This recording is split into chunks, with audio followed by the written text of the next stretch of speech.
uPastor Wingela lo ubuyechaza amaphupho. Sibheka udaba lamaphupho kusuka ngo-9 ngo-5 ntambama uyamfonela kuphela uma uyimember e-channel awungu-WhatsApp. Fona from Monday to Friday kuphela. Saturday and Sunday abantu abayisabethini bebashintshile bengamthinti. Thuso Mathe ngiyabingelela Pastor. Ngicela-ke ukubuza ukuthi kusho ukuthini ukupha uphethe umntwana.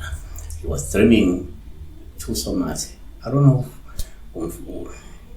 Because uThuso khona uThuso abangamadoda labo nabangama-20 besizwe ngoba I assume that maybe umuntu esifazane bephethe umntwana. She was carrying a baby, holding a baby, maybe let me say so.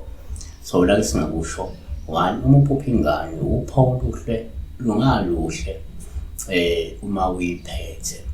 Olusho ke kungenzeka kumele ulindele inhlanhla nokubusiswa ke ngengane kungekudala. Wasisho nje abanye abantu beyiphupha abantwana ikakhulukazi abantwana abancane kanti uzokhulelwa noma uzokhuleliswa yibona. Samuel oqala chapter 1 verse 27 ngamkhulekela lo mntwana uJehova unginikile lokho engakucela kuye.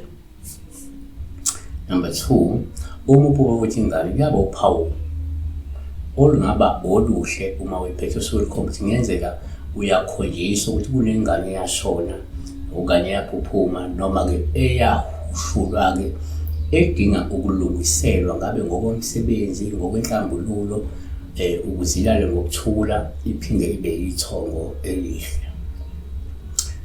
Number 3 asibheke kanje ngokwesintu uma uphupha ingane ngabe kube uphawu oluhle futhi uma uyiphethe olungabe lusho ukuthi kungenzeka umuntu otshengiswayo ukuthi umuntu onesiphiwo esihle sokwembathwa isidalo sabantwana, isidalo esihle samanono noma uzothi isidalo sabantwana lesi senza ukuthi ube umuntu othandwa kakhulu zingane. Ingane ziyakuzwisisa futhi ziyakuthakasela wena. Shuthi omunye ingabela ngoba umuntu owembethwe isidalo sabantwana ongaba amanono. Number 4 kwesinye isikhathi uma uphupha ingane ngabe ubupha olungaba ngolubile uma ukuthi uyiphethe ngoba lokuseluveza ukuthi ngenzeka umuntu ovuselwa into eyisipoko noma into eyisilwane okanye ke umoya omubi ozenza umntwana ozobe uhamba uvimba isimo senhlanhla ngabe ngeyokukhulelwa noma ngeyomendo noma nje eyempumelelo.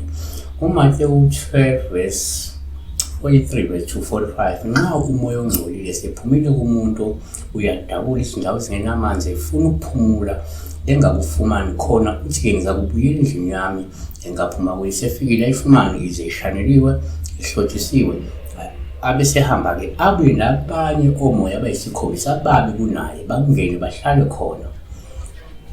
Sibheka ke la uphupha uphethe ingane.